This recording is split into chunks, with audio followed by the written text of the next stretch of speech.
Her true story from North Carolina. My daughter-in-law tossed my suitcase and said, "Stay in your lane," so I took the family heirlooms and walked out. She wanted tradition gone. I took it with me. You jerk! We don't need this dusty stuff, Iris. Seriously. It's 2025. People don't care about dead people's recipes and old trinkets anymore. You always make everything about the past. It happened on a Saturday afternoon during what was supposed to be a warm family gathering at my son's house in Raleigh, North Carolina. The sky outside was a soft southern blue, and the air smelled of grilled chicken and fresh-cut grass. I had worn my best navy skirt, the one Henry always said brought out the silver in my hair. In my lap, I carried a worn wooden box, my grandmother's. It held the stories of 4 generations of our family. Wedding photos from the 1800s, hand-inked ledgers from a time when everything was written in cursive and meant to last, and one necklace, turquoise, with a small silver clasp, that had been passed down from mother to daughter, a quiet promise between women. My name is Iris May Whitfield, and on that day, I was erased. Inside the house, children were squealing, running past me with frosting on their cheeks, chasing bubbles from a machine that puffed like a factory chimney. My son, Jacob, gave me a quick nod from the patio where he was talking to one of his co-workers.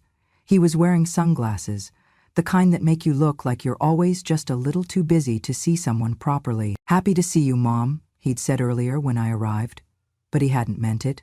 He hadn't offered to carry my box. He hadn't asked what was in it. I made my way into the living room and placed the box on the coffee table. Everyone else was in the kitchen or the backyard, so I took a moment to carefully open the lid. The scent of cedar wafted up.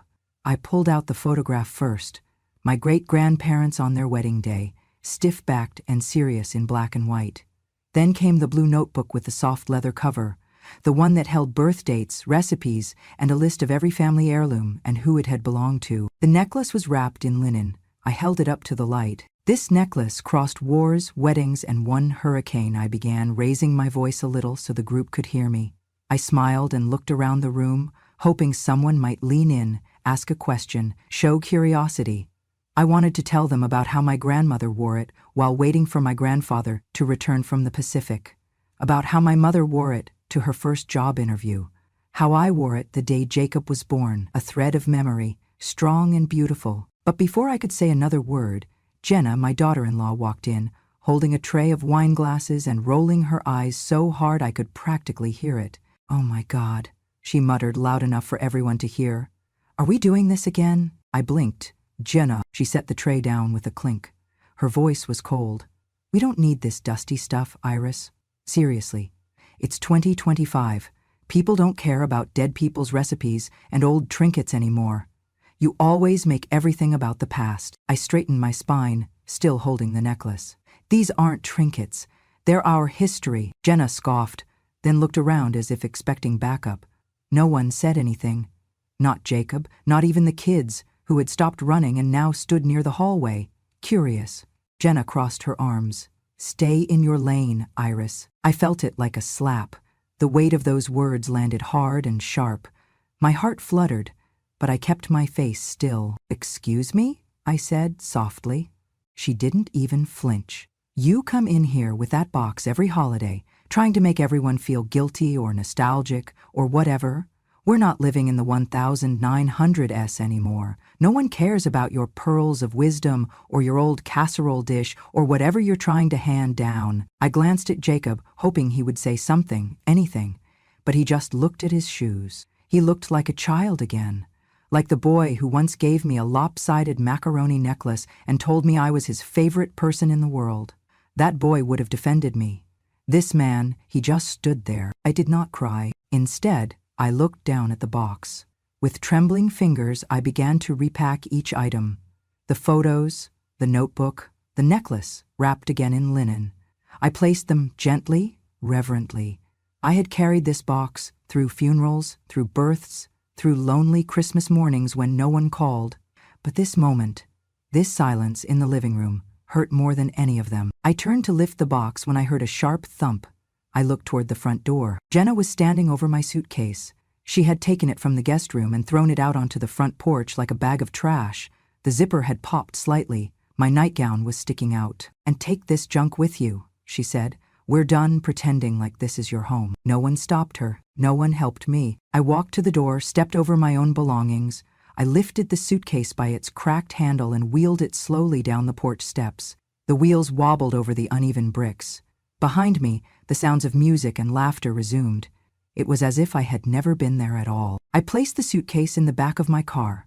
Then I opened the passenger door and gently laid the box on the seat beside me. I sat behind the wheel, both hands gripping it like a lifeline. Still, I did not cry. I sat there, looking at the house, at the windows I had once helped paint, the garden I had once planted violets in. I wondered if they would notice when the violets did not bloom this year. Then I said it, out loud, just once. "So this is how names are tossed away." I backed out of the driveway.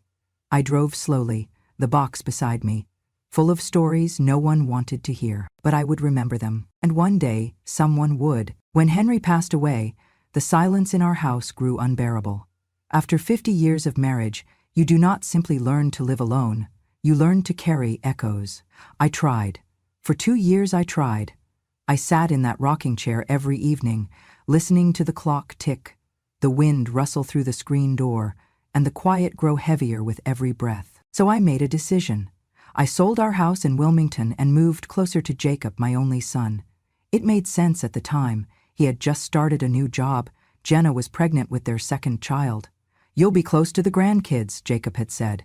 "We'd love to have you nearby." At the time, I believed him. What I did not tell anyone was that the house they now lived in, that grand colonial in Raleigh with its white columns and wraparound porch, was in my name. Jacob's credit was damaged after a layoff and some missed mortgage payments. I had stepped in without hesitation, writing the check, securing the deed, and handing them the keys.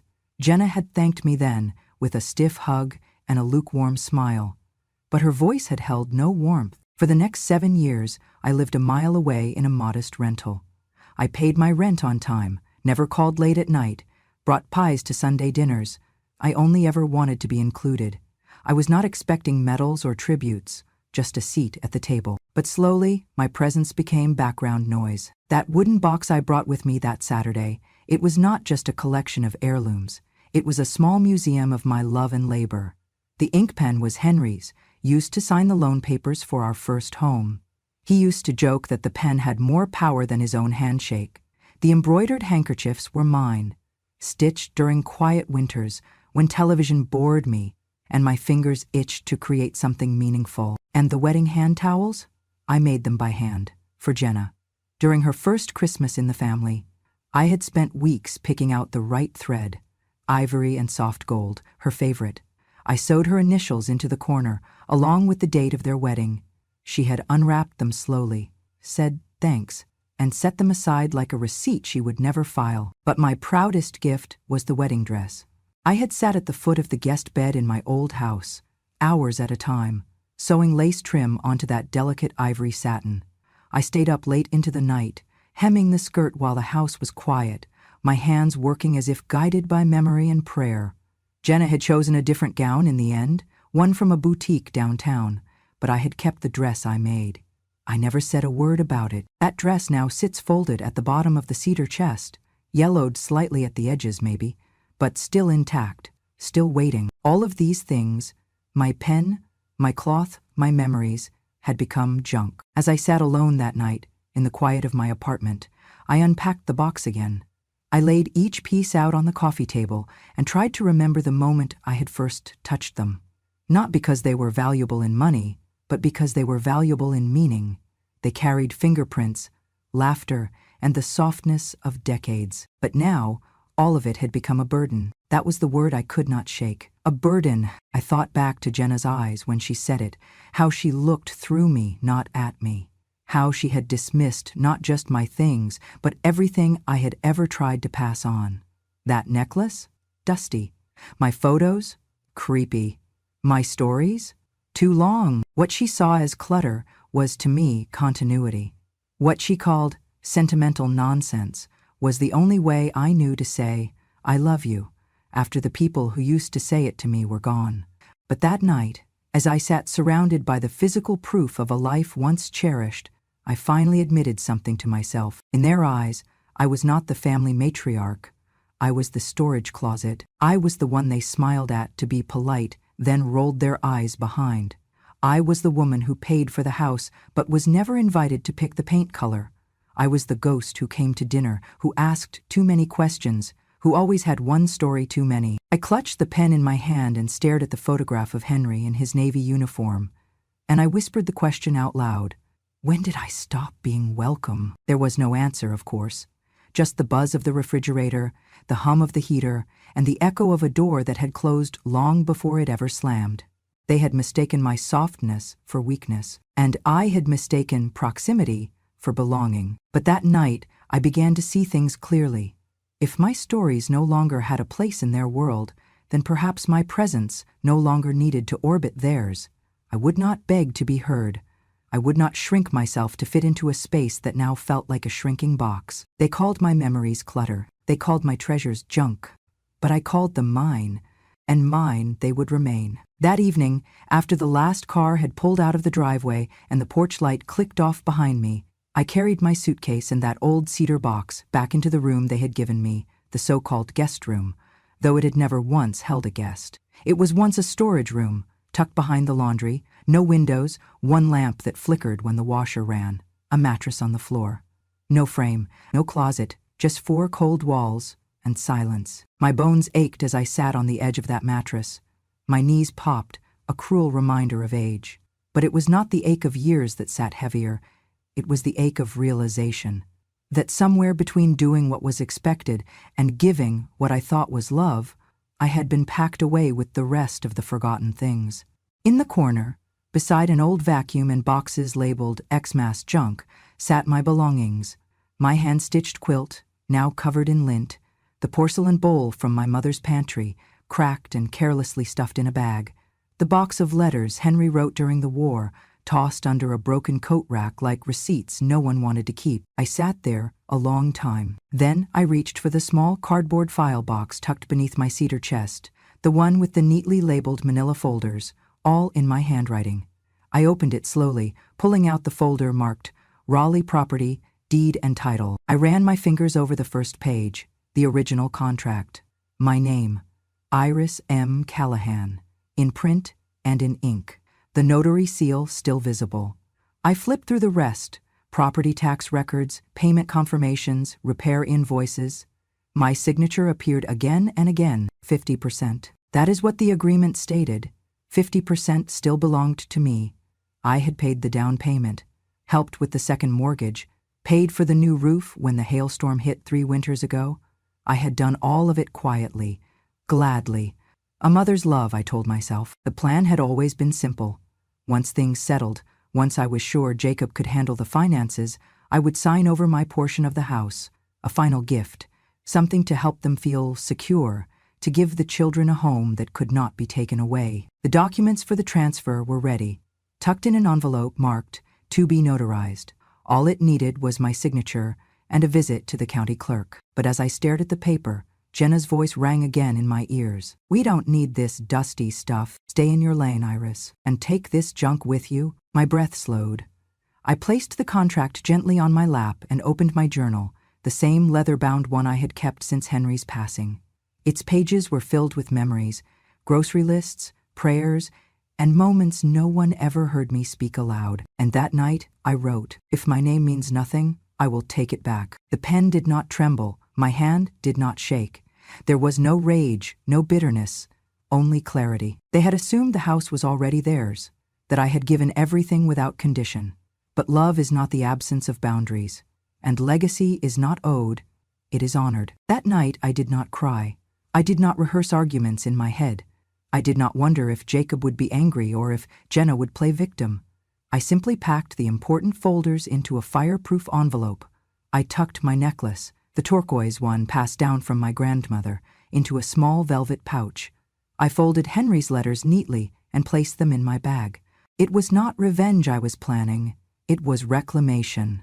The next morning, I called First Carolina Trust and scheduled a meeting. Then I called the real estate attorney, whose business card I had kept from the time we closed on the house years ago. He answered after 3 rings. "I'm ready to revisit the deed," I said. He paused. "Miss Iris, everything all right?" "Yes," I replied.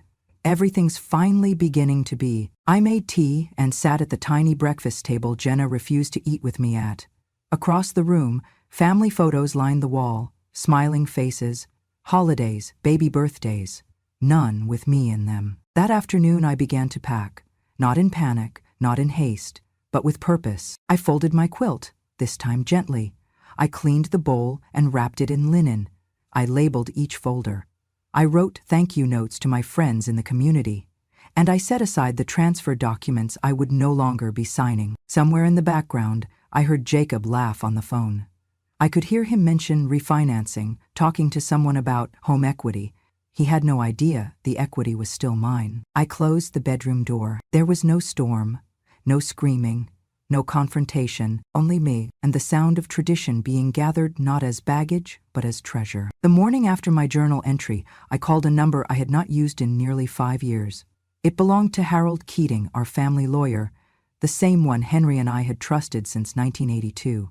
He had handled our wills, the house purchase, even the paperwork after Henry passed. Harold's voice had aged, but his tone still held that mix of patience and precision I remembered so well. "Iris Callahan," he greeted. "Well, this is a lovely surprise." "Not entirely lovely," I said, "but important." Within a day, I was sitting in his modest office, surrounded by wood-paneled walls, framed certificates, and the smell of old leather books. Harold adjusted his glasses as he reviewed the deed. 50% ownership remains in your name, just as we filed, he confirmed. There's been no official transfer, no signature. You're well within your rights to sell your portion, or transfer it as you see fit. I nodded. I won't be selling. Harold tilted his head. I'd like to donate it. To the Southern Women's Historical Preservation Society. He blinked once. All of it? Yes. My half. The house is no longer a home for me, but the story it holds, the quilts, the portraits, the family records, I believe. They belong somewhere, they'll be respected. He leaned back. That's a powerful gesture. No, I said. It's protection from being erased. The paperwork took time, meetings with the Society's archivist, a formal evaluation of the items I planned to transfer, my great-grandmother's wedding bowl, the embroidered sampler from 1910, a Bible with handwritten family records dating back to 1874, even the photo of my mother in her garden apron, holding a pie and grinning like the sun. It was the only photo that had ever hung in our dining room until Jenna decorated. Each Saturday morning for the next 3 weeks, I made quiet trips to the state library and the local preservation office, carrying bundles wrapped in linen, protected in boxes and cloth bags.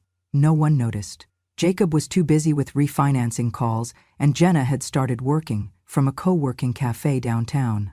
No one asked where I was going, and I never offered an explanation. I wore gloves each time I packed something. I labeled everything in cursive. I took photographs. I wrote letters for future curators to understand who these women were, not just names in records, but lives woven into the heart of the South. My mother's handwritten recipe book, my grandmother's pressed flower collection, my father's love notes to my mother during his deployment. The necklace, too, that turquoise piece they called Dusty. I placed it in a velvet-lined display box. I had worn it to Henry's funeral, to Jacob's wedding, and even to Jenna's baby shower. It would not sit in the back of a sock drawer again. One Friday evening, I walked past the living room where they were watching TV. A sitcom laughed through the speakers. I paused, watching Jacob lean back, Jenna curled beside him with her phone. Neither of them looked up. I went to the hall closet, reached behind an old suitcase, and pulled out the envelope, marked to be notarized. It had once held the documents that would have handed over my half of the house. I slid the papers out, tore them neatly in half, then again. I dropped the pieces in the fireplace, watched them curl into ash. The next morning, I returned to Harold's office to sign the transfer. He placed the final form in front of me, the logo of the Preservation Society in the top corner. "Are you sure?" he asked. I smiled. "Absolutely." My pen didn't hesitate. I wrote my name slowly, letting the ink sink deep into the page.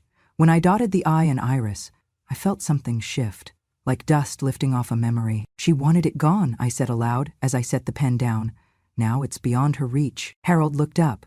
"Pardon?" "Nothing," I said, just marking the moment. That afternoon, I visited the preservation office one final time, bringing the last box, the original family tree scroll, sewn onto muslin by my great-great-aunt. The archivist unrolled it across a wide wooden table, her breath catching. "This is incredible," she whispered. "You're giving this to us?" I nodded. "I'm giving it to history, because someone tried to throw it away." She placed her hand over mine. "We will honor it. And you." That night, I returned home quietly. The lights were off in the kitchen. A half-eaten pizza sat on the counter. I walked past it, past the photo wall, still devoid of me, and closed the door to my room. I placed my journal on the desk and wrote. I took my place in the house, so I gave my name to the future. I slept soundly. The decision had been made. It was the last Friday of October. The air had that crispness North Carolina brings just before the leaves give up completely. I imagined they were all gathered at the house that evening. Jacob, Jenna, the kids, maybe even Travis, my nephew. A dinner like so many others I had quietly cooked for in years past, only now served without the woman who once set the table. I was not invited, and for the first time, I had not waited by the window wondering if they had forgotten. I was far away by then, sitting on a screened porch with a warm blanket across my lap and a cup of cinnamon tea in hand. From my chair, I could see the orange blush of the lake reflecting the sky. Peace made no sound, but it filled every inch of me. Back at the house, I knew they would feel something different. An empty chair, a colder silence. My absence, finally noticed, not because it was inconvenient, but because it had grown permanent. I later heard that Jenna had rolled her eyes halfway through dessert. "She'll come crawling back," she had said over pumpkin pie. "Old people don't have options." Jacob had not replied. I wondered if he felt the same certainty as she did, or if something inside him had already begun to unravel. It was Travis, my nephew, who finally said aloud what no one else dared to admit. "Has anyone actually heard from her?" He had sent me 2 messages the week before, one asking how I was, and the other more concerned. Did something happen with Jenna? I had not replied. I had nothing left to explain. Over the next few days, they asked around town. Mrs. Porter at the pharmacy hadn't seen me. Neither had the Sunday school ladies or the librarian. My room at the house remained untouched, save for the layer of dust they never noticed building behind the boxes. Jenna started to worry, but only because she thought it would reflect poorly on them. What if something happened? What if she wandered off? But she knew, deep down, I had not wandered. I had walked. With purpose. A week after that dinner, a brown paper parcel arrived on their porch, addressed in careful cursive. Jacob opened it while Jenna stood behind him with folded arms. Inside, wrapped in linen, was a single envelope. Jacob read it aloud. "I gave you a home. You gave me a corner. Now I give myself the rest of the world." There was no return address, no phone number, no sign of where I had gone. Just that sentence, written in the same hand that once signed permission slips, wrote birthday cards, and left love notes in a man's lunchbox. Jenna scoffed and walked off, muttering something about dramatics. But Jacob did not move for a long while. He sat on the edge of the kitchen chair, the letter resting in his lap, like a truth he had waited too long to hear. He called me that night. 3 rings, then voicemail. "Mom," he said slowly, "I got your note. I guess I just wanted you to know I read it." There was a pause, and for a moment I thought he might say more. But the call ended, and so did whatever urge he had to undo years in one message. He did not call again. No one did. I was no longer missing. I had simply gone where they could not follow, because they had never asked to walk beside me in the first place. In that lakefront condo, I taped the letters twin, the original draft, to the inside of my writing desk. Below it, I wrote the date they received the parcel, October 30th, right before All Saints' Day. How fitting, because I had once been the saint in their house. Silent, constant, always giving. But saints cannot live forever in closets and corners. They deserve altars, or at the very least, freedom. And so I kept mine. They kept nothing. My new apartment sits just 2 blocks from the State Library of North Carolina. It is small, 2 rooms and a kitchenette, but every window lets in the morning sun, and the walls are quiet. Quiet in the good way. No one shouts across them, no one slams doors, no one tells me what lane to stay in. The library helped me settle in. After I transferred ownership of the heirlooms and land share to the Historical Society, they arranged temporary housing and offered me a chance to volunteer. At first I declined. I was tired, more tired than I even realized. But the head archivist, a woman named Miriam, with eyes like foggy blue glass, said gently, "We don't ask for your energy, we ask for your presence." So I showed up. Once a week became twice, then 3, then every morning. I taught a small group of women, most widowed, all over 65, how to begin their memoirs.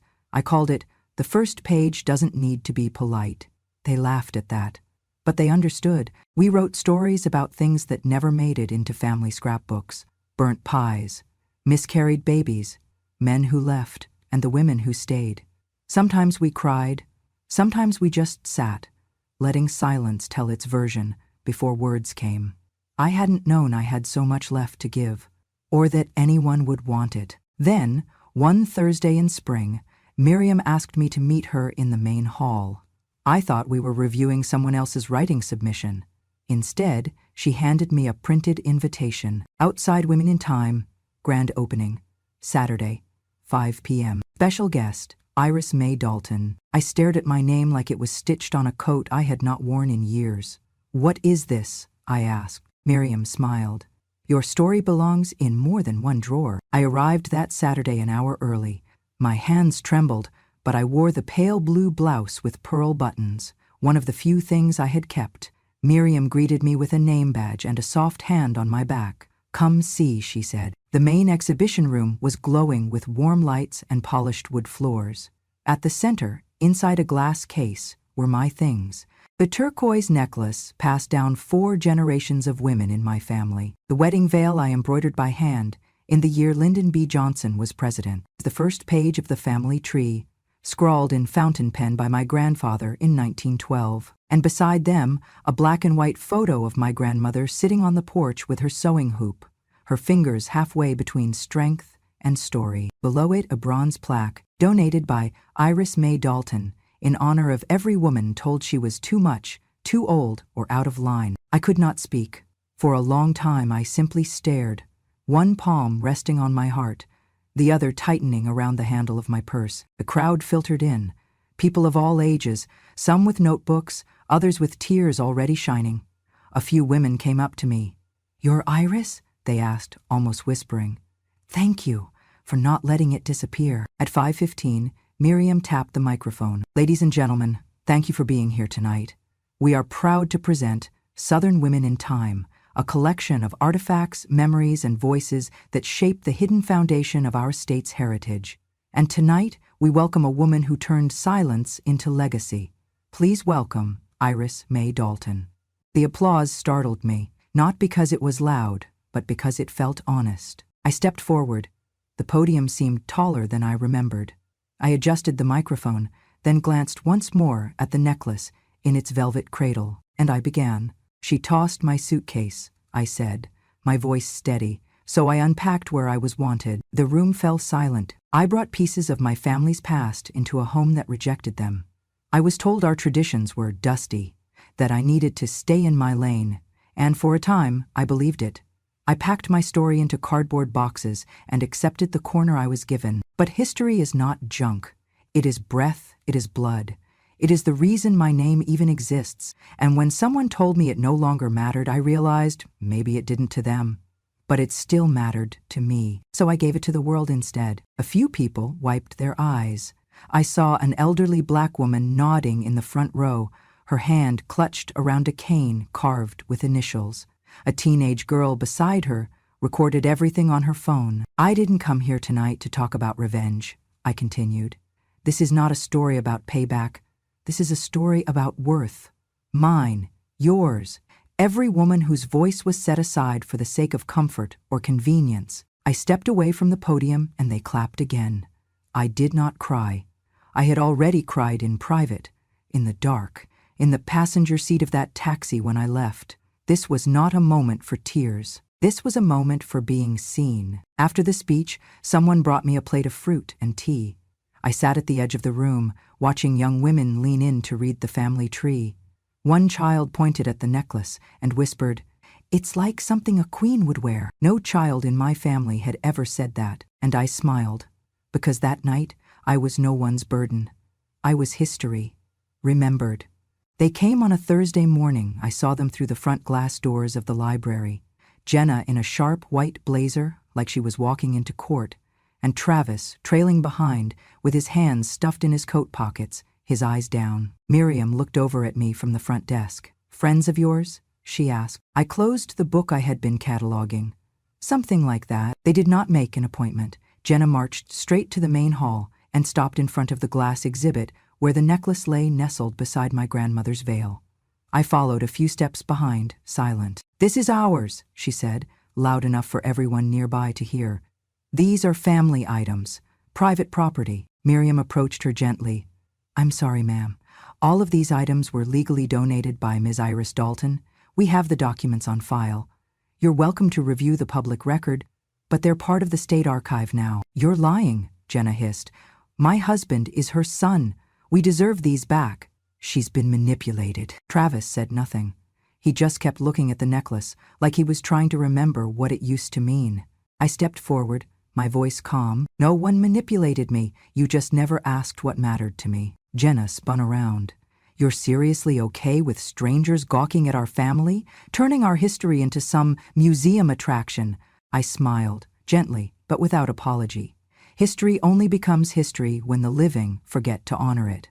I offered it to the people who remembered how. That afternoon, the local news picked up the story. North Carolina woman donates family heirlooms to public exhibit, sparks family feud. I refused interviews at first, but when I saw Jenna on social media claiming I had been coerced and manipulated in her old age by liberal institutions, I agreed to speak. The reporter was polite, a young woman, maybe in her 30s. She asked careful questions. I answered plainly. "I wasn't coerced," I told her. "I was erased, piece by piece, until I chose to leave and give myself to a place where stories are preserved, not dismissed." She leaned in. "Do you regret giving up your inheritance?" I laughed softly. "They never wanted it." "Not really. They wanted what it represented. Control, legacy, something to call theirs without the burden of gratitude. And what would you say to those who think tradition should stay in the family?" I paused, looked directly at the camera. "Tradition isn't inherited," I said. "It's honored." And they never honored it. The clip went viral overnight. Thousands of comments poured in, some scolding, many supportive. Elderly women from across the country wrote letters to the library addressed simply to Ms. Iris, the woman who chose dignity. One man even emailed to say the story reminded him to take his mother's stories seriously before it was too late. I never responded to Jenna's online outbursts. She called me bitter, said I ruined her chance to give meaning to her children, but I had given them meaning. She just did not like the way it skipped her hands and landed in mine. A week after the interview aired, Travis came to see me alone. He did not bring flowers or apologies, just sat on the bench outside the library while I ate my lunch. "I didn't know you were hurting that much," he said. I looked at him. "My son, my only child." "I told you," I said gently. "You just stopped hearing me." He nodded, looked away. "So it's all gone?" "No," I said. "It's all where it belongs." He did not argue. He stood, gave a soft nod, and walked away. And I watched him go without bitterness. Some stories don't need revenge, just a place to rest. It was a sunny Saturday in late spring when the library staff hosted my 80th birthday. I had not asked for it, they insisted. "Mrs. Iris," Miriam said, "you gave us a legacy. Let us give you a little celebration." They decorated the lecture hall with garlands of pressed lavender and old photographs, some mine, some donated by other women who had joined the Southern History Project since it began. On the main wall hung a framed quote in calligraphy: "What you do not preserve will vanish without memory." People came, a lot of people, more than I ever expected. Former students from my memoir class, volunteers from the museum. A local high school brought 2 classrooms worth of history students to sketch artifacts from our exhibition. One little girl wore a brooch, she said, reminded her of the turquoise lady. That made me laugh. Travis was not there. Jenna certainly was not, but the absence no longer stung. I had already made peace with the silence. Instead, I sat with the living. At one point, they handed me the microphone and asked me to read something from my memoir in progress.